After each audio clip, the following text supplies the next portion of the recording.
Hello, Jaya's variety ബ്ലോസിലോട്ട് ഏവർക്കും സ്വാഗതം. ഇന്നത്തെ വീഡിയോ എന്ന് പറഞ്ഞാൽ ബഹുജനം പലവിധം. ഓരോ വീട്ടിലും പല ആൾക്കാരാണ് ഉള്ളത്. പല സ്ഥലങ്ങളിലും ഓരോ കുടുംബങ്ങളിലും പല ആൾക്കാർ. അപ്പം ഞാൻ പാചകമൊക്കെ ചെയ്തുകൊണ്ട് അങ്ങനെയുള്ള ആൾക്കാരും എല്ലാവരുമായിട്ട് ഞാൻ ഷെയർ ചെയ്യുവാണ്. നിങ്ങൾക്ക് യോജിച്ച ആരെങ്കിലും ഇതിനകത്തുണ്ടെന്നുണ്ടെങ്കിൽ നിങ്ങൾ കമൻറ്റ് ചെയ്യണം കേട്ടോ. അപ്പം എന്താ വീഡിയോയിലോട്ട് പോകുന്നതിന് തൊട്ട് മുൻപ് തന്നെ ചാനൽ ആരെങ്കിലും സബ്സ്ക്രൈബ് ചെയ്യണം, ലൈക്ക് ചെയ്യണം, ഷെയർ ചെയ്യണം, കമൻറ്റ് ചെയ്യണം. അപ്പം രസകരമായ വർത്തമാനങ്ങളിലോട്ട് നമുക്കങ്ങ് പോയേക്കാം. അപ്പൊ രാവിലെ കുളിയെല്ലാം കഴിഞ്ഞു കേട്ടോ. ഒത്തിരി രാവിലെ ഒന്നും അല്ല കുളിച്ചത്, ഇപ്പൊ കുറച്ചു നേരം ആയതുള്ളൂ കുളിച്ചിട്ട്. അപ്പം ഇന്ന് നമുക്ക് നമ്മുടെ കപ്പളങ്ങ മെഴുക്കോരട്ടി രാവിലെ ബ്രേക്ക്ഫാസ്റ്റിന് ഉപ്പുമാവായിരുന്നു. എനിക്ക് കളി വരുമോ എപ്പോഴും ഒരു ബ്രേക്ക്ഫാസ്റ്റിന്റെ കാര്യം ഓർത്തിട്ട് എന്തെന്നാ ഉണ്ടാക്കുന്നത് എന്നുള്ള ചിന്തയാണ് രാത്രി തന്നെ. ശരിയല്ലേ പറഞ്ഞേ? ഓലിപ്പോ എനിക്ക് ചില സമയത്ത് എന്നാ ഉണ്ടാക്കും. പെണ്ണുങ്ങൾക്ക് എന്തൊരു പാടല്ലേ, എന്നതാ ഉണ്ടാക്കുന്നേ. 2 ദിവസം അടുപ്പിച്ചൊരു സാധനം ഉണ്ടാക്കാൻ പറ്റുമോ? പറ്റത്തില്ല. നമുക്ക് തന്നെ ഒരു ടെൻഷൻ. അയ്യോ, ഇത് ഇന്നലെ ഉണ്ടാക്കിയതാണല്ലോ, ഇന്ന് അത് തന്നെ ഉണ്ടാക്കിയ എങ്ങനെ കൊടുക്കും എന്നുള്ള ടെൻഷനൊക്കെയാണ് എല്ലാ പെണ്ണുങ്ങൾക്കും. ഈ ടെൻഷൻ കയറി ഒട്ടുമിക്കവാറും ചെറുപ്പത്തിൽ കല്യാണം കഴിച്ച ഉടനെ തന്നെ മുടി നരയ്ക്കുന്നതിന്റെ ഒറ്റ കാരണം ഇത് തന്നെയാണ്. ഈ നര എന്ന് പറയുന്ന സാധനം അല്ലേ? എന്താ ടെൻഷൻ? ആദ്യം ചില പെണ്ണുങ്ങൾക്കാണ് പേടിയാ. അയ്യോ, കല്യാണം കഴിച്ചങ്ങോട്ട് ചെല്ലുമ്പോഴേ അയ്യോ, എന്റെ ഭർത്താവിന് ഞാൻ എന്നെ ഉണ്ടാക്കി, അവരുടെ സിറ്റുവേഷൻ ഒന്നും അറിയത്തില്ലല്ലോ. ഞാനും ഒക്കെ അനുഭവിച്ചതാ. ഞാനൊന്ന് വീട്ടിൽ എന്നെ കല്യാണം കഴിച്ച് പണവള്ളിയിലാണ് അങ്ങോട്ട് അവിടെ അല്ല ചേട്ടൻ. അപ്പൊ അവിടെ ചെന്നപ്പോഴത്തേക്കും എനിക്ക് ആദ്യമായിരുന്നു, അയ്യോ, പറയുന്ന സമയത്ത് കട്ടൻ ചായ കൊടുക്കണം, പറയുന്ന സമയത്ത് ചായ കൊടുക്കണം, കഴിക്കാൻ എപ്പോഴെടുക്കേണ്ടത് എന്നല്ല. ഭയങ്കര ടെൻഷനായ ജീവിതമായിരുന്നു സത്യം പറഞ്ഞ. ചേട്ടനാണെങ്കിലോ അവിടെ അല്ലേ, ദൂരെയല്ലേ. അപ്പം ആ സമയം 5 മാസം നിന്നു. 5 മാസം കല്യാണം കഴിഞ്ഞ് നിന്നിട്ടാണ് പോയത്. അങ്ങനെ ആ ഒരു മാസം വരെ നമ്മൾ സത്യം പറഞ്ഞ നല്ല ടെൻഷൻ തന്നെ ആയിരുന്നു. വേറൊന്നുമല്ല, എന്താ അവരുടെ ജീവിത രീതി, എന്താ അവർക്ക് വെക്കേണ്ടത് എന്നൊന്നും എനിക്ക് അറിയത്തില്ലായിരുന്നു. അതുപോലെ ഇപ്പോഴത്തെ പെൺപിള്ളേർക്കൊന്നും അത്ര പേടിയൊന്നും ഇല്ലല്ലേ. ഞങ്ങളൊക്കെ കുറേ ടെൻഷൻ അടിച്ച ആൾക്കാരാ. ഇത്രയും വയസ്സായിട്ട് ഇപ്പോഴും ഉണ്ട് ടെൻഷൻ എന്ന് പറഞ്ഞ. വേറെ ടെൻഷനല്ല, എന്നാ ഉണ്ടാക്കുന്ന, രാത്രിയായ പകൽ എന്നതാ ഉണ്ടാക്കുന്ന, എന്നതാ കറി വെക്കുന്നത്. എന്നാൽ എല്ലാ കറിയൊക്കെ കൂട്ടും, എങ്കിലും നമ്മൾ അടുപ്പിച്ചൊക്കെ ഓരോ കറികളും ഒക്കെ നമുക്ക് ടെൻഷനല്ലേ. ഇത് തന്നെ ആലോചിച്ച് നമ്മുടെ ജീവിതം പോവാ. എന്താ കറി, എന്നതാ ഉണ്ടാക്കുന്നത്, എന്നതാ. ചില ദിവസങ്ങളിലുണ്ടല്ലോ മനുഷ്യന് സത്യം പറഞ്ഞ ദേഷ്യം വരുന്ന ദിവസങ്ങൾ പലതുണ്ടല്ലേ എല്ലാ പെണ്ണുങ്ങൾക്കും. കാരണം എന്താ ഇതൊക്കെ ആലോചിക്കുന്നത്. ചിലപ്പോ എന്താ ചില ദിവസം ഒരു കാരണം കാണത്തില്ല, നമുക്ക് മനപ്രയാസമായിരിക്കും അല്ലെ. ഇതെല്ലാവർക്കും ഉള്ള കാര്യങ്ങളാണ്. ചിലപ്പോ കാരണം ഒന്നും കാണത്തില്ലെന്നേ. അങ്ങനെ മനുഷ്യനെ എന്തൊക്കെയോ അലട്ടിക്കൊണ്ടിരിക്കും. അതൊക്കെ അങ്ങനെ വന്നാണ് ചിലവർക്ക് ഡിപ്രഷനിലോട്ട് പോകുന്നത് കേട്ടോ. അതുകൊണ്ട് അങ്ങനെ ഒന്നും ആലോചിക്കണ്ട. എനിക്കുണ്ട് ചില സമയം ഇങ്ങനെ ആലോചനകളൊക്കെ. എന്ത് ചെയ്യാനാ, നമ്മൾ ജീവിച്ച് വർഷങ്ങൾ ഇത്രയായി. സത്യം പറഞ്ഞാൽ നമുക്ക് ഈ ടെൻഷൻ എന്ന് പറഞ്ഞാൽ അല്ലാത്ത ടെൻഷനോ നോക്കുന്നില്ലെന്നോ പിടിക്കുന്നില്ലെന്നോ ഒന്നും അല്ലാത്ത ടെൻഷൻ, പല ടെൻഷനും ഉണ്ടല്ലേ മനുഷ്യർക്ക്. നമ്മുടെ ഭർത്താവിനെ കുറിച്ചുള്ള ടെൻഷനല്ല, നമുക്ക് ജീവിക്കാനുള്ള മാർഗം ഉണ്ട്. പക്ഷെ എന്തൊക്കെയോ മനപ്രയാസം ചില സമയം നമ്മളെ ചുറ്റിപ്പറ്റി നടക്കും. ശരിയല്ലേ പറഞ്ഞേ? ചേച്ചിമാരോട് പറയുമ്പോൾ അവരും പറയുന്നത് തന്നെ എല്ലാവർക്കും ഉള്ള ഒരു ടെൻഷനാണ്. ഇത് തന്നെ ടെൻഷനല്ലേ. ഇന്ന് എന്നാ വെക്കുന്നത്, നാളെ എന്നാ വെക്കുന്നത്, മറ്റന്നാൾ എന്നാ വെക്കുന്നത്, രാത്രിയിൽ എന്നതാ പലഹാരം. ഈ രാത്രി പലഹാരം ഭയങ്കര പാടാണ് കേട്ടോ. കാരണം എന്താ ഉണ്ടാക്കുന്നതെന്നുള്ള ചിന്തയാണ്. ഞങ്ങളുടെ അമ്മ പണ്ട് കഞ്ഞിയായിരുന്നു കുടിച്ചുകൊണ്ടിരുന്നത് രാത്രിയാകുമ്പോൾ. അമ്മയ്ക്കും ഇപ്പൊ കഞ്ഞി വേണ്ട. അങ്ങനെയൊക്കെയാണ് ഓരോ കാര്യങ്ങൾ കടന്നു പോകുന്നത്. അപ്പൊ അതൊക്കെ പോട്ടെ, മനുഷ്യർക്കെല്ലാം ഉള്ള കാര്യങ്ങൾ ഇതൊക്കെ. ചില സമയം എനിക്ക് ഇതെടുത്തിട്ടുണ്ടല്ലോ ഇങ്ങനെ അടിക്കാൻ തോന്നും ഓരോ ഉണ്ടാക്കുന്ന കാര്യം ആലോചിക്കുമ്പോൾ.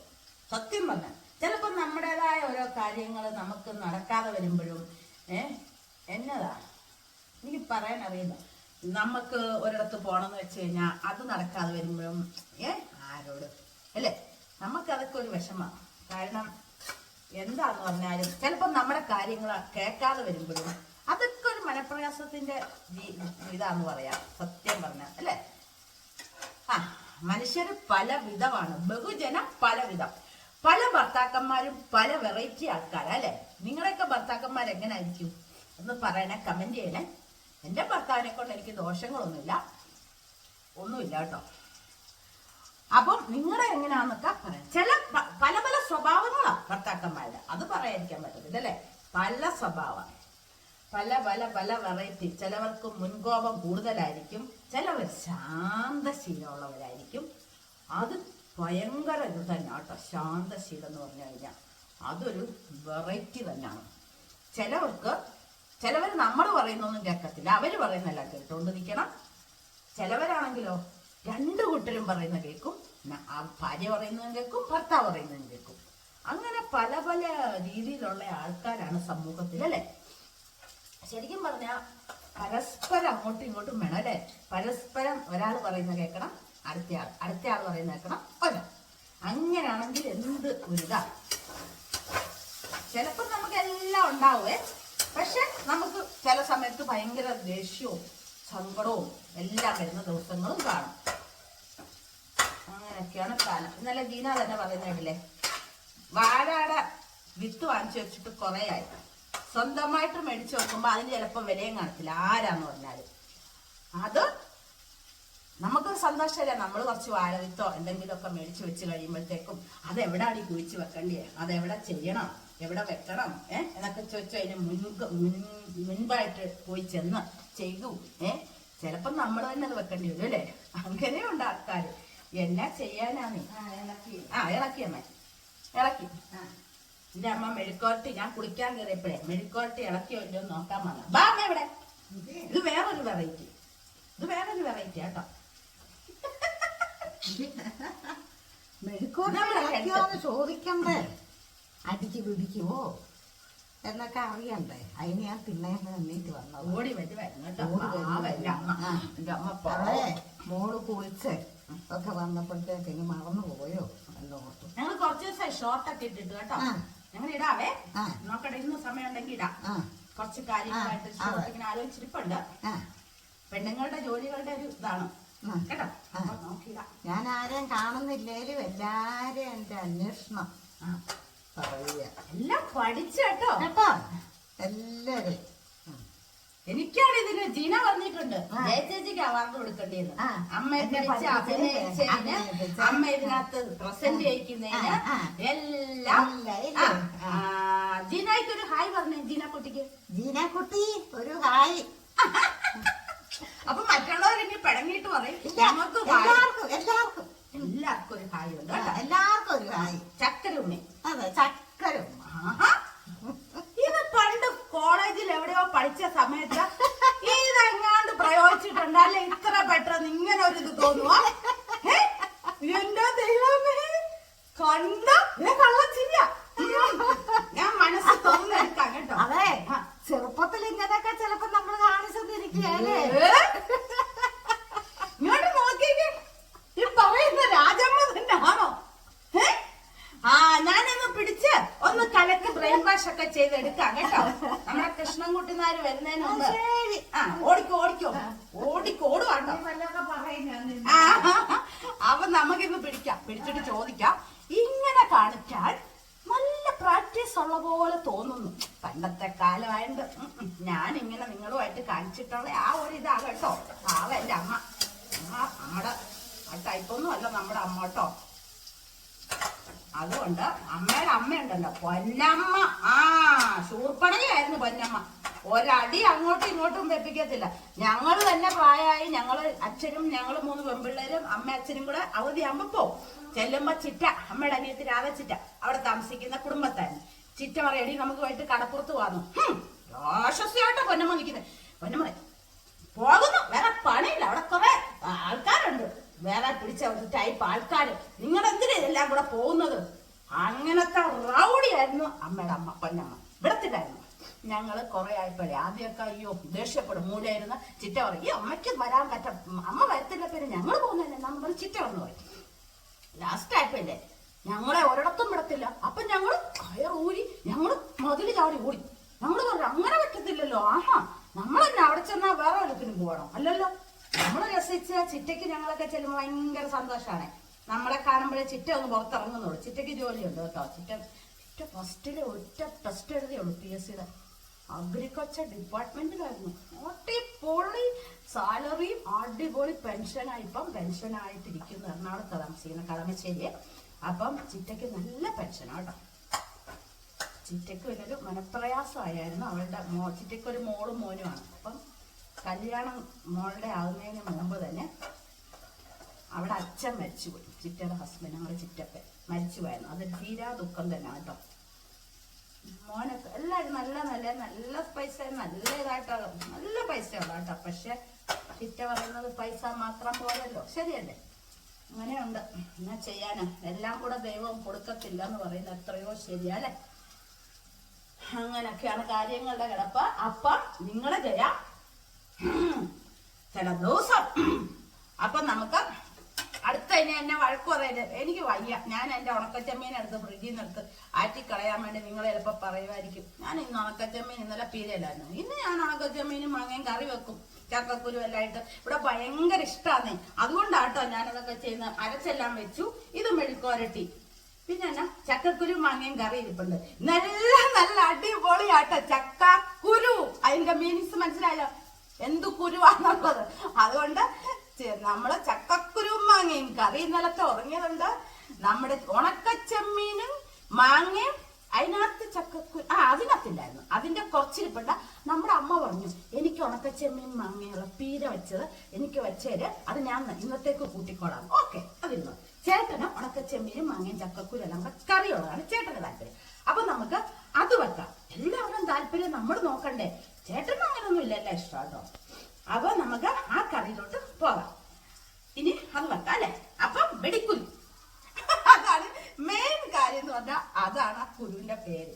അപ്പൊ നമുക്ക് എന്താണേലും ഗ്യാസ് ഒക്കെ ഇല്ലാത്തവര് വെച്ച് കൂട്ടിക്കോ. ഇഷ്ടംമാതിരി ഗ്യാസ് വന്നോളും കേട്ടല്ലോ. നിങ്ങളുടെ മുമ്പ് ഇത് പോകാൻ തോന്നില്ല. അപ്പൊ ഞാൻ ഉണക്കച്ചെമ്മീൻ എടുത്തോണ്ട് വറക്കാൻ വേണ്ടി കല്ലിക്ക് എടുത്ത് വറക്കാൻ കൊണ്ടുവരാം കേട്ടോ. അപ്പോഴേ എപ്പോഴാന്ന് തോന്നുന്നു ക്യാമറയ്ക്ക് തെളിച്ചം വന്നല്ലേ? എന്നെ പാടാ യൂട്യൂബ് പിടിക്കാന്ന് പറഞ്ഞാൽ എല്ലാവരും വിചാരിയോ ഒരാള് അപ്പുറത്തവര് യൂട്യൂബ് പിടിച്ചു വയസ്സോണ്ടാക്കിക്കൊണ്ടിരിക്കുന്നു. നിനക്കെന്താ അറിയായിക്കോ? നിനക്ക് പിടിക്കാൻ മേലെ എന്നൊക്കെ ഉള്ള ചോദ്യങ്ങളൊക്കെ ഓരോരുത്തരുടെ വീടിന്റെ അടുത്തു നിന്നൊക്കെ വരുമായിരിക്കും കേട്ടോ. കാരണം എളുപ്പമായ പരിപാടിയാണ് എല്ലാവരുടെയും ധാരണ. നമ്മൾ മിടുക്കികളായോണ്ട് നമ്മൾ യൂട്യൂബൊക്കെ പിടിക്കുന്നു. വീട്ടിലെ സർവ്വകാര്യവും ഭർത്താവിന്റെയും മക്കളുടെയും വീട്ടുകാര്യങ്ങളും എല്ലാം നോക്കി നടക്കുകയും ചെയ്ത് യൂട്യൂബ് പിടിക്കുന്നത് എത്ര സമർത്ഥ. നമുക്കാണ് എല്ലാവരും അവാർഡ് തരണ്ടേ അല്ലേ? ആരും തരാനില്ല കേട്ടോ. നിങ്ങൾക്കും എനിക്കൊന്നും ആരും അവാർഡ് തരാനില്ല. അങ്ങനെ സമർത്ഥരായ ആൾക്കാരാണോ യൂട്യൂബ് ഇത്രയും കഷ്ടപ്പെട്ട് നീ പിടിക്കുന്നെന്നോ ആരും തരത്തില്ല. അതൊക്കെ വെറുതെയാണ്. അത് നമ്മുടെ കാര്യം നോക്കുക അല്ലേ? ശരിക്കും പറഞ്ഞ എന്തൊരു പാടാ. ഇപ്പൊ തന്നെ ക്യാമറ ഇതിന് മുമ്പ് പിടിച്ച വീഡിയോയ്ക്ക് ക്യാമറയ്ക്ക് തെളിച്ചിരുന്നു. ക്യാമറ ശരിയാണോ തെളിച്ചില്ലല്ലോ എന്ന് നമ്മളല്ലേ നോക്കാനുള്ളൂ. അല്ലാണ്ട് ആരെങ്കിലും ഇവിടെ വന്നിട്ട് അയ്യോ ഇവിടെ നിന്റെ ക്യാമറയ്ക്ക് തെളിച്ചെന്ന് കാണും ആരും ഇല്ല പറയാൻ. നമ്മൾ ചെയ്യുന്നു, നമ്മൾ നോക്കുന്നു, എല്ലാം നോക്കിയും കണ്ടും ചെയ്യുന്നല്ലേ. കാരണം നമ്മുടെ മക്കളോ ഫോണ്, എന്റെ ഇളയ മോനാണെങ്കിലുണ്ടല്ലോ ഡെലിവറി എന്നും ഒരു കട്ടിലും ഉണ്ട്, ഒരു ഫോണും ഉണ്ട്. പഠിക്കേണ്ട സമയം കുറെ നേരം ഇരുന്ന് മന്ത്രിക്കുന്ന കാണാം. മന്ത്രം എന്ത് മന്ത്രാണോ ആവോ മന്ത്രിക്കുന്നുണ്ട്. ഇപ്പൊ ഒരു സെം എക്സാം കഴിഞ്ഞല്ലോ. ഇപ്പൊ അവർക്ക് ഇനി ഇന്ന് അവധിയല്ല പഠിക്കാനുള്ള എന്തോ ഇത്. അപ്പൊ അതിന് മന്ത്രം എന്ന് പറഞ്ഞു കഴിഞ്ഞാൽ മന്ത്രിച്ചോണ്ടിരിക്കുന്നതാണ്. ഒരു കട്ടിലും ഉണ്ട്. ഞാൻ പറഞ്ഞ കട്ടിൽ ഞങ്ങളുടെ താറ്റിക്കളയെന്ന് പറഞ്ഞു. ഫോണും നിന്റെ അടുത്ത് ആറ്റിലോട്ട് കളയുമെന്ന് പറഞ്ഞു. എല്ലാ വീട്ടിലും ഉണ്ട് കേട്ടോ ഇങ്ങനെ. ആരും വിഷമിക്കരുത്. എൻ്റെ മകൻ ഫോണും വെച്ചോണ്ടിരിക്കുന്നു, എൻ്റെ മോൻ. പക്ഷെ ഒരു ചെറിയ പ്രായത്തിൽ കൊടുക്കല്ലോ കേട്ടോ. ഇവിടെ കുറെ നോക്കി ഇപ്പഴേക്ക് കേട്ടോ. അല്ലാണ്ട് നമുക്ക് അതിന് മുമ്പൊക്കെ പിടിച്ച പിടിയോളെ വടിയും തൊടിയായിട്ട് നിന്നോണം കേട്ടോ. ഞാൻ അങ്ങനെയൊക്കെയായിരുന്നു വളർത്തിയത്. നോർത്ത് നോക്കി ചേട്ടൻ ഇവിടെ ഇല്ലാന്ന സമയം ഇതുവരെ നല്ല പിള്ളേരെന്ന് പറയാം കേട്ടോ. അതിനപ്പുറം മൂത്തതൊന്നും ചീത്തയാവത്തില്ല. ഇനി 25 വയസ്സായപ്പോഴും ചീത്തയാവാൻ പോകുന്നത്. അവന്റെ വളർച്ച നമുക്കറിയാം. രണ്ടാമത്തവന്റെ കാര്യം 20 വയസ്സായുള്ളൂ. അതൊന്നും ഞാൻ ഗ്യാരണ്ടി ഒന്നും പറയത്തില്ല എൻ്റെ മക്കളെ കുറിച്ച്. അതുകൊണ്ട് ഇതുവരെ കുഴപ്പമില്ല. ഓപ്പോസിറ്റ് സംസാരം ഒന്നും ഞങ്ങളോട് ആരോടും പറയത്തില്ല കേട്ടോ. എൻ്റെ കുടുംബത്തിലുള്ള എല്ലാവർക്കും ഭയങ്കര ഇഷ്ടമാണ്. ചേച്ചിമാർക്കൊക്കെയാണ് ഭയങ്കര ഇഷ്ടമാണ്. അവൻ പാവം പോലെ ഇങ്ങനെ ഇരിക്കും. അങ്ങനത്തെ ഒരു ടൈപ്പാ. അപ്പം ഞാൻ പറഞ്ഞു വന്നത് ഒരു കട്ടിലുണ്ടേ. അത് നടുക്കത്തെ മുറിയിൽ എല്ലാവരുടെ മുമ്പിൽ ആ കട്ടിലെ ഫോണുമായിട്ട് കിടക്കുകയാണ്. എന്താ കാണുന്നത്? വരുമ്പോഴെല്ലാം വെടിവെച്ചോണ്ടിരിക്കുക. അതിനകത്ത് ഞാൻ പറഞ്ഞു, നീ അതിനകത്ത് എന്നും ഡെലിവറി ആയിട്ട് കിടക്കുക. ചേച്ചിമാര് വിളിക്കുമ്പോ ചന്തക്കുട്ടൻ എന്തിയടി? ഞാൻ പറഞ്ഞു, ചന്തക്കുട്ടൻ എന്നും പ്രസവമാണല്ലോ, അവിടെ കിടപ്പുണ്ടെന്ന് പറയും. അവർക്കത് കേൾക്കുമ്പോ തന്നെ ശരിയാ. അപ്പൊ ഇത് നമ്മള് എന്നെ പറഞ്ഞു വന്ന തന്നെ. അതുകൊണ്ട് മക്കള് നല്ലതാകുമ്പോ നമ്മൾ ഒരിക്കലും ഇരിക്കണ്ട കേട്ടോ. മക്കളുടെ കാര്യങ്ങളൊന്നും നമുക്കറിയത്തില്ല. അവർക്കൊരു ഫോണും ഉണ്ട്, അവർ ഫോണും വിളിച്ച് ഇങ്ങനെ ഇരിക്കും. നമുക്ക് തന്നെ രസം. അപ്പൊ നമ്മുടെ ഫോണിൽ വന്ന് അവർ നോക്കാൻ വരുവാണോ, അയ്യോ ഇതിന് തെളിച്ചെന്ന് വെച്ചാൽ എപ്പോഴെങ്കിലും ഒന്ന് എടുക്കുമ്പം അവർക്ക് ഫോട്ടോ എടുക്കാനുള്ളപ്പോഴോ ഒക്കെ എടുക്കുമ്പോഴത്തേക്കും ഒന്ന് നോക്കിട്ട് തന്നെ അമ്മേ ഫോണ് ഇതിന് ഇല്ലല്ലോ, ക്ലാരിറ്റി കുറവാണല്ലോ എന്നൊക്കെ പറയാറുണ്ട്. അത് അവരറിഞ്ഞോണ്ടല്ല, അവരുടെ ജീവിതം ഫോണാണ്. നമുക്കും പണ്ടൊക്കെ നമ്മുടെ അച്ഛന്മാരൊക്കെ നമുക്ക് മൊബൈലൊക്കെ, ഞാൻ ചേട്ടനെ എന്നെ കല്യാണം കഴിച്ച് കുറച്ചായപ്പോഴേ മൊബൈല് ഞാൻ പറയാം, എനിക്ക് നടക്കടാ വഴി കൂടെ ഒക്കെ മൊബൈലും പിടിച്ചോണ്ട് നടക്കാൻ എന്നൊക്കെ ഞാൻ ചേട്ടനോട് പറഞ്ഞിട്ടുണ്ട്. എനിക്ക് മൊബൈലും വേണ്ട, ഒരു കുന്തവും വേണ്ട, അല്ലാതെ തന്നെ 100 കൂട്ടം പണിയുണ്ട്. ചേട്ടനൊരു സ്വഭാവം ഉണ്ടായിരുന്നേ. അവിടെ ആയിരുന്നപ്പം ഞാൻ എവിടെ തലകുത്തി മറിഞ്ഞ് നടന്നാലും ശരി, എത്ര ജോലി ചെയ്താലും ശരി, ചേട്ടൻ അവിടുന്ന് ഒരു കാര്യം പറഞ്ഞാൽ അപ്പ തന്നെ പോയി ചെയ്തോണം. സത്യമായ കാര്യമാണ്. അങ്ങനെ ചെയ്തില്ലെങ്കിൽ ദേഷ്യമാണ്. ഫോണിൽ കൂടെ കൊടുക്കൂടാന്ന്. എന്നിട്ട് ഞാന് മറ്റേ പുറത്തു പോയി നമ്മുടെ മറ്റേ ടൈപ്പ് ഫോൺ ഉണ്ടല്ലോ, ഈ ഫോൺ ബൂത്ത്, അവിടെ പോയാണ് പിടക്കം തീർക്കുന്നത്. എനിക്ക് ഫോണില്ല, ലാൻഡ് ഫോൺ. ചില ഇവിടെ കേടാകുന്ന സമയത്തായിരിക്കും ഈ വഴക്കെന്ന് പറഞ്ഞാൽ ഇങ്ങനെ പറയുന്ന കാര്യം അന്നേരം ചെയ്തോണം. ഒന്ന് ഓർത്തു നോക്കി, അതൊക്കെ ഒരു പിടിവാശി അല്ലായിരുന്നു എന്ന്. ഇനി അതൊക്കെ നടക്കുവോ? നടക്കത്തില്ല. അങ്ങനൊന്നും പറ്റത്തില്ല. കാരണം ആ പ്രായത്തില് ഭയങ്കര ബുദ്ധിമുട്ട്. നമ്മുടെ കൊച്ചു കുഞ്ഞുങ്ങളാ. ആ സമയം പൊക്കോണം, പോയി എന്താന്ന് വെച്ചാൽ ചെയ്തോണം, ആരെയാന്ന് വെച്ചാൽ കണ്ടോണം, ആർക്കാന്ന് വെച്ചാൽ ഭക്ഷണം കൊടുത്തോണം. അങ്ങനെ ഒരു ഇതുണ്ടായിരുന്നു കേട്ടോ. അങ്ങനെ അതൊക്കെ കഴിഞ്ഞു പോയി. ഇനിയിപ്പോ നമ്മൾ എന്നാ ചെയ്യാൻ പോകുന്നതെന്ന് വെച്ച് കഴിഞ്ഞാൽ, പറഞ്ഞു വരുന്നത് വീണ്ടും പോവാണ്. അപ്പൊ നമ്മുടെ പിള്ളേരോട് നമ്മൾ എന്തെങ്കിലും ചോദിച്ചോണ്ട് എന്നാ 100 കൂട്ടം പണിയാ അവർക്ക്, അല്ലേ? നമുക്ക് എവിടെയെങ്കിലും ഒന്ന് പോണെന്ന് പറഞ്ഞാലോ, അയ്യോ അന്നേരം അവർക്ക് ഭയങ്കര പണിയാ. എന്നാ പണി? ഒരു പണിയില്ല, ചുമ്മാ അവർക്ക് അവരുടേതായ കാര്യങ്ങൾ. നമ്മൾ പിന്നെ അതൊന്നും മെയിൻറ്റെയിൻ ചെയ്യുന്നില്ല, നോക്കുന്നുമില്ല, ഒന്നുമില്ല. നമ്മുടെ കാര്യം നോക്കി ജീവിക്കുന്നു. നമുക്ക് ആയുസ്സും ആരോഗ്യം തരാൻ ദൈവത്തിനോട് പ്രാർത്ഥിക്കുക എല്ലാവരും കേട്ടോ. അപ്പൊ നമുക്ക് സ്വന്തമായിട്ട് അങ്ങ് നടക്കാം. ഒരു പ്രായം വരെ അല്ലേ ഉള്ളൂ അങ്ങനെ നടക്കാൻ പറ്റുന്നത്, അല്ലേ? അത് കഴിഞ്ഞാൽ എവിടെയെങ്കിലും നമുക്ക് പോയേക്കാം കേട്ടോ. എന്റെ കൂടെ വരുന്നവരാരെങ്കിലും ഉണ്ടെങ്കിൽ കമന്റ് ഇട്ടു കേട്ടല്ലോ. അപ്പം നമുക്ക് എന്താ ചെയ്യേണ്ടതെന്ന് വെച്ച് കഴിഞ്ഞാൽ, വീണ്ടും ഇനി ഉണക്കച്ചെമ്മീൻ വറുത്തിട്ട് നമുക്ക് കാണാവേ. പാവ എന്റെ അമ്മയ്ക്കുള്ള ഉണക്കച്ചെമ്മീൻ പീര അമ്മയ്ക്ക് ഇരിപ്പുണ്ട്. അപ്പൊ ഈ ചട്ടിയെല്ലാം ഇനി കഴുകിക്കൊണ്ട് വരാവേ. നമ്മുടെ ഉണക്കച്ചെമ്മീനെ കഴുകി എല്ലാം എടുത്തോണ്ട് വന്നു. നമ്മുടെ ചീനച്ചട്ടിയിട്ട് വറുത്തോണ്ട് നമുക്ക് കുറച്ച് കാര്യങ്ങളോട് സംസാരിക്കാനുണ്ട്. നമുക്ക് സംസാരിച്ചോണ്ട് ഒരിക്കലും നമ്മുടെ സംസാരങ്ങൾ തീരത്തില്ല. എന്റെ മൂക്കി പഞ്ഞി വെച്ചാലേ എന്റെ സംസാരം തീരത്തുള്ളൂ. അത് എന്നൊന്നും നമുക്കറിയാൻ പറ്റത്തില്ലല്ലോ, അല്ലെ? അതുകൊണ്ട് സംസാരിക്കുമ്പോഴൊക്കെ അങ്ങ് സംസാരിക്കാം. എന്റെ ഇതാണ്, സംസാരിക്കാൻ എനിക്ക് ഇരിക്കാൻ അറിയത്തില്ല. എനിക്ക് സംസാരിക്കണം. അത് എല്ലാവരോടും അല്ല, എനിക്ക് പറ്റുന്നവരോട് മാത്രം. അല്ലാണ്ട് ചുമ്മാ കണവണമെന്ന് ഞാൻ പറ്റത്തില്ല. പിന്നെ ഞങ്ങളുടെ അച്ഛനൊരു കുഴപ്പമുണ്ടായിരുന്നേ. ഞങ്ങളുടെ അച്ഛന്റെ പരിപാടി എന്താ പറയാ, അച്ഛൻ മേടിച്ചോണ്ടിരുന്ന സാധനമൊക്കെ നല്ലതാണ്. നമ്മൾ പുകഴ്ത്തണം അച്ഛനെ ഇങ്ങനെ. അപ്പൊ അമ്മ പാവം, അമ്മ എല്ലാം നോക്കിയും കൊണ്ട് ചെയ്യുന്ന ആളോട്ടോ നമ്മുടെ അച്ഛൻ. അങ്ങനെയല്ല പറഞ്ഞതേ. അത് ഞാനപ്പൊ ട്യൂഷൻ പഠിപ്പിക്കുന്നുണ്ട്. 10ാം ക്ലാസ്സിലെ പിള്ളേരെ ഒരു 20 പിള്ളേരോളം എനിക്ക് ട്യൂഷൻ ഉണ്ടായിരുന്നു 10ലെ. ഏതാ? ഹിന്ദി മാത്രം എടുക്കാൻ പറ്റുള്ളായിരുന്നു കേട്ടോ. ഹിന്ദി തന്നെ പഠിച്ച്. ഇംഗ്ലീഷൊക്കെ എടുത്തിട്ടുണ്ടെങ്കിൽ അവരെന്നും മുട്ടയിട്ടെന്ന് ചോദിച്ചാൽ മതി. ഞാൻ ഹിന്ദി നന്നായിട്ട് പഠിപ്പിക്കുമായിരുന്നു. നമ്മുടെ പിള്ളേർക്കൊക്കെ നല്ല അടിപൊളി മാർക്കായിരുന്നു കേട്ടോ. ഒരു ബേക്കർ സ്കൂളിലെ നിന്നു എന്ന് പറയുന്ന കുട്ടിയെ, പാവം, ആ കുട്ടിക്ക് കുറച്ച് മാർക്ക് ഫുള്ളാകാനിട്ട് എന്റെ ഇവിടെ കൊണ്ട ചേർത്തത്. എല്ലാവർക്കും ഇഷ്ടമായിരുന്നു ഞാൻ ട്യൂഷൻ പഠിപ്പിക്കുന്നത്. അയ്യോ ഒരു മിനിറ്റ്, പിന്നെ ഇച്ചിരി വെളിച്ചെണ്ണ. ഞാൻ ആ കപ്പളങ്ങ എന്നാടുത്തെന്നറിയാവോ, പാനയിലോട്ട് ഇട്ട് നല്ല മോര് ഇച്ചിരി മൂക്കാൻ വേണ്ടി ഇച്ചിരി വെളിച്ചെണ്ണ എടുത്തൊക്കെ അന്നേരം ഉണ്ടല്ലോ. അപ്പൊ ആ കുട്ടിയെ ഇവിടെ കൊണ്ട് ചേർത്തു കേട്ടോ. പാവം, എനിക്ക് ഇവിടെ ഞാൻ ട്യൂഷൻ എടുക്കുവാണെങ്കിൽ എനിക്ക് ഇവിടെ എടുത്തി തന്നെ ഞാൻ എല്ലാം കാണാതെ എഴുതിപ്പിച്ച് പഠിപ്പിച്ചിട്ട് വീട്ടിലോട്ട് വിടത്തുള്ളൂ. കാരണം എന്റെ വിഷയം എപ്പോഴും ഫുള്ളായിരിക്കണം പിള്ളേർക്ക്. ദൈവത്തിന്റെ കൃപ കൊണ്ട് ആ കുട്ടിക്ക് 10ാം ക്ലാസ്സിൽ ഹിന്ദിക്ക് ഫുള്ള്. എന്റെ ദൈവം, എനിക്ക് ഒത്തിരി സന്തോഷമായി. എനിക്ക് ഗിഫ്റ്റ് ഗിഫ്റ്റ് എന്തൊക്കെയോ മേടിച്ചോണ്ട് വന്നു കേട്ടോ കഴിക്കാൻ. എന്തൊക്കെയോ കൂട്ടായും അങ്ങനെ ചിലരൊക്കെ. കുട്ടിയൊന്നും കണ്ടിട്ട് ഇപ്പൊ കുറെ ആയെന്ന്, അവരൊന്നും കാണുന്നേ ഇല്ല.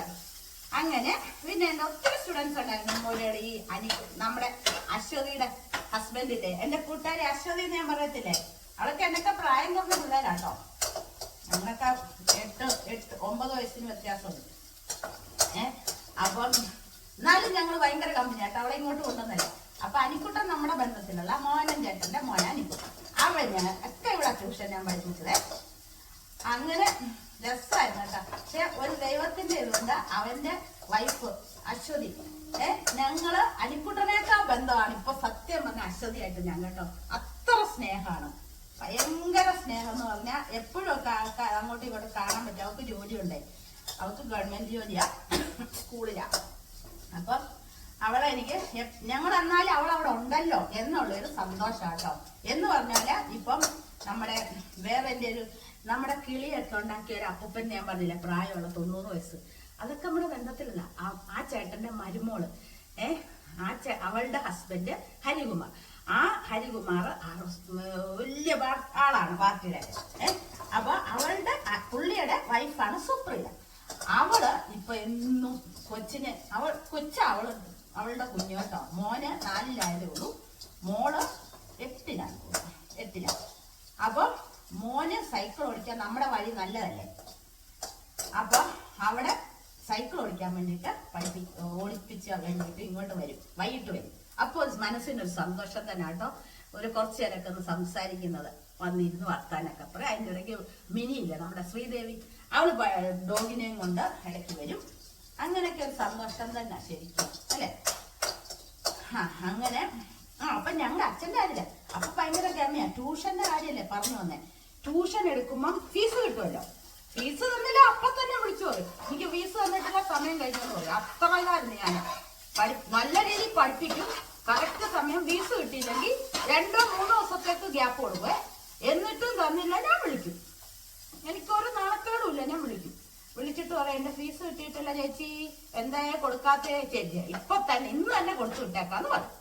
എല്ലാം നമ്മുടെ ആൾക്കാർ തന്നെ. എന്നാലും എനിക്കൊരു മടിയില്ലായിരുന്നു കേട്ടോ. അങ്ങനെ ആ ഫീസ് കിട്ടുമ്പോ എന്റെ കൂട്ടുകാരി ജീന ഉണ്ടല്ലോ, ഇപ്പോഴും ഞങ്ങൾ കൂട്ടുതന്നെ. അവൾക്ക് സമയമൊന്നും ഇല്ലെന്നോ, അവളെന്നെ വിളിക്കാറില്ല, ഒന്നുമില്ല. ഇടയ്ക്ക് ഞാനൊന്ന് 2 പ്രാവശ്യം വിളിച്ചിട്ട് അവളുടെ അനക്കൊന്നുമില്ല.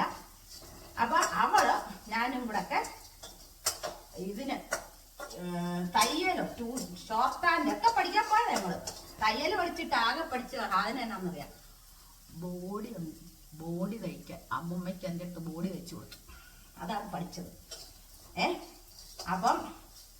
അപ്പൊ ഇവള് എന്നാണെന്നറിയാവോ, പച്ചക്കറി മേടിക്കും അവളുടെ ട്യൂഷൻ ഫീസ് കൊണ്ടൊക്കെ. അപ്പൊ എനിക്ക് ഭയങ്കര കൊതിയാണ്.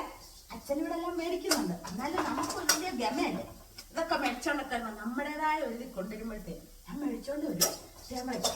ഇതെന്നതാടി അച്ഛൻ ചോദിക്കും വരുമ്പോ. ഞാൻ ഇച്ചിരി പച്ചക്കറി വാങ്ങിച്ചാ ട്യൂഷന്റെ ഫീസിന്. ദീന മേടിച്ചപ്പോ ഞാനും മേടിച്ചു. എന്നതാന്നോ തിരിഞ്ഞു നോക്കത്തില്ലെന്ന്. ഞാൻ എന്നിട്ട് ഇതെല്ലാം എടുത്ത് ഇങ്ങനെ വെക്കുക. അമ്മ ഇവിടെ ഇത്ര ഇതൊക്കെ എടുത്തോ, ഇതെന്തിനാ അച്ഛനോട്, എന്തിനാ ഞാനിവിടെ എല്ലാം മേടിക്കുന്നുണ്ടല്ലോ എന്നുള്ള ധാരണയാണ്. പക്ഷെ അങ്ങനാണോ? നമ്മളൂടെ മേടിച്ചോണ്ട് വരുമ്പോ അതിനകത്തൊക്കെ ഒരു സന്തോഷം പറയണം അല്ലെ. ശരിക്കും പറഞ്ഞ അവനോ തന്നെ ചെയ്യുന്നതിന് മാത്രം എപ്പോഴും പുകഴ്ത്തി പറയരുത്. അവനോ ചെയ്യുന്ന പ്രവൃത്തിയും അവനോ എവിടെയെങ്കിലും പോയിട്ട് വന്നാലും അതൊന്നും എപ്പോഴും പുകഴ്ത്തി പറയാതെ പറഞ്ഞോ, നമ്മുടെയും കൂടെ വേണം അല്ലേ. അങ്ങനെയുള്ള ആരെങ്കിലും ഉണ്ടെ മാറ്റിക്കോ. ശരിക്കും അതൊക്കെ ഒരു വല്ലാത്ത ഇതാണ് കേട്ടോ. അതുകൊണ്ട് നമ്മൾ അന്നൊക്കെ അച്ഛന് ഇങ്ങനല്ല നിൽക്കുന്നു, തമ്പ്രാന്മാർ നിൽക്കുന്നു ഇങ്ങനെ അച്ഛൻ്റെ അടുത്ത് എല്ലാം പറയുന്നു. ലാസ്റ്റ് എന്റെ കല്യാണം ആകാറായപ്പോഴാണ് ഞാൻ പിന്നെ അച്ഛന് തീരെ വയ്യായിരുന്നല്ലോ പാവം. അപ്പൊ ഞാനല്ലേ എല്ലായിടത്തും കൊണ്ട് അപ്പോഴൊക്കെ വെറും ഇല്ലായിരുന്നു കേട്ടോ. പാവം ഞങ്ങളൊക്കെ കിടന്നായില്ലോ കേട്ടോ. മരിക്കുന്നതിന്റെ 2 ദിവസം മുമ്പ് തലേ ദിവസം അച്ഛന്റെ തലമുടി വരെ വെട്ടാൻ ഇവിടെ ആള് വന്നു കേട്ടോ, അച്ഛന്റെ സുഹൃത്ത്. അങ്ങനൊക്കെ ആരും കിടന്നില്ല. അപ്പൊ ഇന്നായിരുന്നെന്നുണ്ടെങ്കിൽ ഇന്നത്തെ പെണ്ണുങ്ങളാ ഭർത്താക്കന്മാരെടുത്തെങ്കിൽ അങ്ങനെയൊക്കെ കാണിക്കുന്നെങ്കിൽ ആരെയും സഹിക്കുമോ? ഇന്നും കാണും കേട്ടോ. നമ്മളൊക്കെയാണ് ഒടാടായിട്ട് ഞാനിങ്ങനെ നിൽക്കും. പടകാളി ഭദ്ര തട്ടകം കയ്യിലേന്തും തമ്പൂരാട്ടി ഇല്ലേ? ഇപ്പോഴില്ലേ അങ്ങനത്തെ ആൾക്കാര്? പിന്നെ അങ്ങനൊന്നും പറ്റത്തില്ല. എല്ലാം തുല്യ ഇതാ. നമ്മൾ തന്നെ ഇപ്പൊ എന്ത് കഷ്ടപ്പെട്ടിട്ടാ അല്ലെ യൂട്യൂബ് ചാനൽ പിടിക്കുന്നു. അതാ പറഞ്ഞു വന്നത്. പിന്നെയും കഥ പോയി. ആ ചാനൽ പിടിക്കുമ്പോ സത്യം പറഞ്ഞ നല്ല ബുദ്ധിമുട്ടാ പിടിക്കുന്നതിന്. നമ്മുടെ തന്റെയോ സാമർത്ഥ്യം എല്ലാം കൊണ്ട് നമ്മൾ പിടിക്കുന്നു. വീട്ടിലെ സർവ്വ പണിയും നോക്കി പോകേണ്ടിടത്തൊക്കെ പോവുകയും ചെയ്യുന്നുണ്ട്.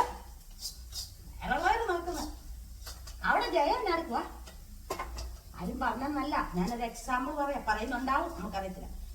എന്റെ മുമ്പിൽ വെച്ചാരും പറയത്തില്ല, പറഞ്ഞാൽ കിട്ടും. അവിടെ ജയം നടക്കുക. ജയം എന്നാടുക്കാന്ന് വെച്ചാൽ എന്റെ ചേട്ടൻ ഒരിക്കലും അങ്ങനൊന്നും പറയത്തില്ല. ഈ അവിടെ അങ്ങനെ പറയത്തില്ല. പറയുന്നവർ തന്നെ പറയാൻ അവിടെ ഒരു യൂട്യൂബ് ചാനൽ, അവിടെ യൂട്യൂബ് ചാനലും വിട്ടാലില്ല, അങ്ങോട്ടും ഭാഗത്തും ഇല്ല, വർക്കത്തില്ല, എന്നാ ചാനല് ഇതൊക്കെ എന്നതാ എന്ന് പറയുന്ന ആൾക്കാരും കാണും കേട്ടോ.